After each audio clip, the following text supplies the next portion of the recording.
Alright, so we are back with another Pauper deck tech. Today we are looking at a Boros aggro tireless tribe deck that recently 5-0'd an online Pauper league. So this deck looks pretty powerful and pretty decent. It's essentially a mashup of a few different concepts. So we're running Experimental Synthesizer with Skyfisher and Glinthawk. Then of course we've also got Tireless Tribe and Inside Out as sort of a combo kill. And then a few other just decent aggro creatures in these colors. So kind of a mashup, but clearly pretty decent.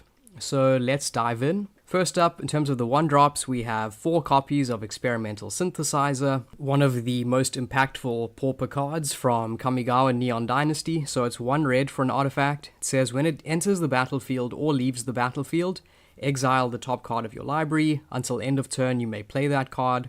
It also says pay 3 mana, sacrifice the Synthesizer, create a 2/2 white samurai creature token with vigilance. So of course, many decks have been running this in combination with cards like Core Skyfisher and Glinthawk, which allow you to bounce the Synthesizer back to your hand.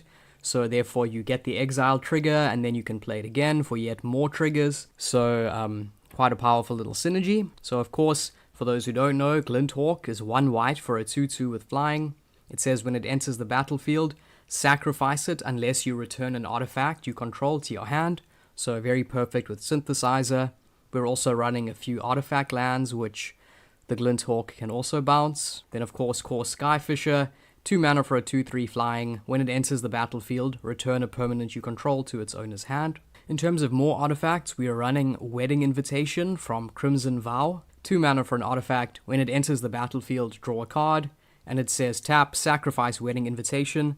Target creature can't be blocked this turn. If it's a vampire, it also gains lifelink. So again, this is similar to the Synthesizer in that when it enters the battlefield, it produces some value. So then we want to be able to bounce it back to our hand so that we can play it again and get more value. But then also its sacrifice effect is pretty cool because it makes a creature unblockable, which has synergy with Tireless Tribe. So Tireless Tribe is 1 white for a 1/1. It says discard a card from your hand.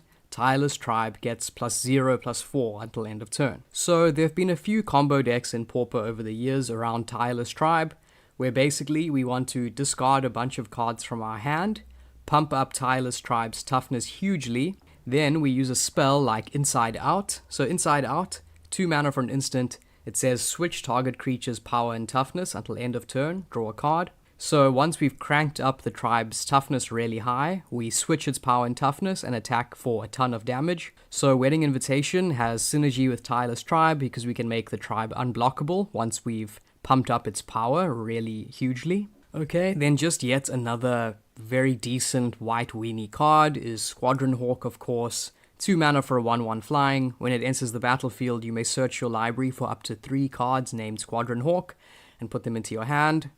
Okay, then we're running a set of Lightning Bolts because it's amazing. Then we're also playing a full set of Faithless Looting.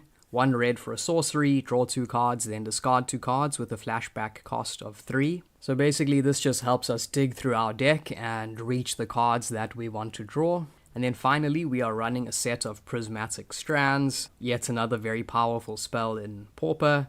3 mana for an instant. Prevent all damage that sources of the color of your choice would deal this turn.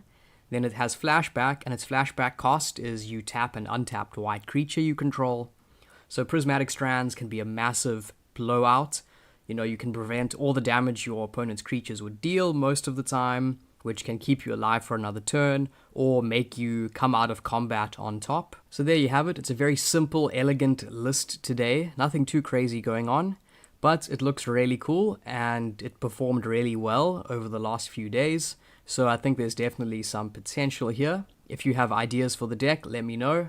As always, thanks for watching and I will see you next time.